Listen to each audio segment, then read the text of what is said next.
যখনই কাউকে গ্রেপ্তার করেন, এই গ্রেপ্তারের পরবর্তীতে অনেক সময় আমরা দেখেছি, অনেকেই বলেছেন যে নিরীহ মানুষকে গ্রেপ্তার করা হচ্ছে, নিরীহ মানুষকে আটক করা হচ্ছে।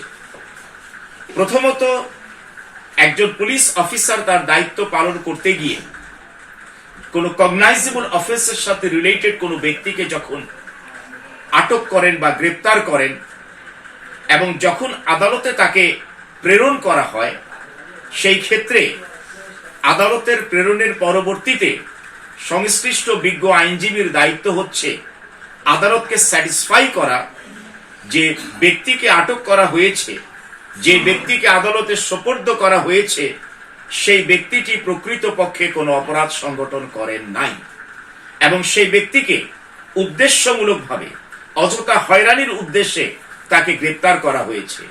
এই কথাগুলো জুডিশিয়াল ফোরামে সে বলতে হবে, because he is within the season of the court.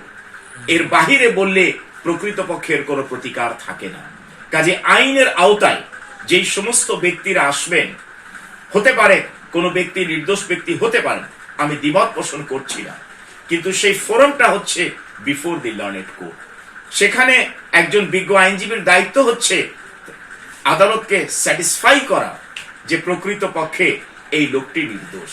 কিন্তু শুধুমাত্র নিছক বলার খাতিরে বলা যে নিরীহ ব্যক্তিকে গ্রেপ্তার করছে, এটি হচ্ছে একটা রুটিন ওয়ার্ক। এর ধরনের বক্তব্য ইতিপূর্বে আমরা শুনেছি, এখনো শুনছি, কিন্তু যারা কষ্ট করে, যারা অক্লান্ত পরিশ্রম করে একজন অপরাধীকে গ্রেপ্তার করলেন, আটক করলেন, তাদের প্রশংসা তো কেউ করছেন।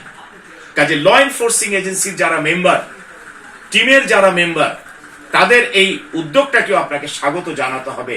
তারা তাদের জীবন বাজি ধরে রাষ্ট্রের স্বার্থ রক্ষা করার জন্য, আইন শৃঙ্খলা পরিস্থিতিকে নিয়ন্ত্রণ করার জন্য তারা যথানিয়মে তারা দায়িত্ব পালন করছেন। সেই দায়িত্বটারও প্রশংসা করার দায়িত্ব সকলের রয়েছে। থ্যাংক ইউ ভাই।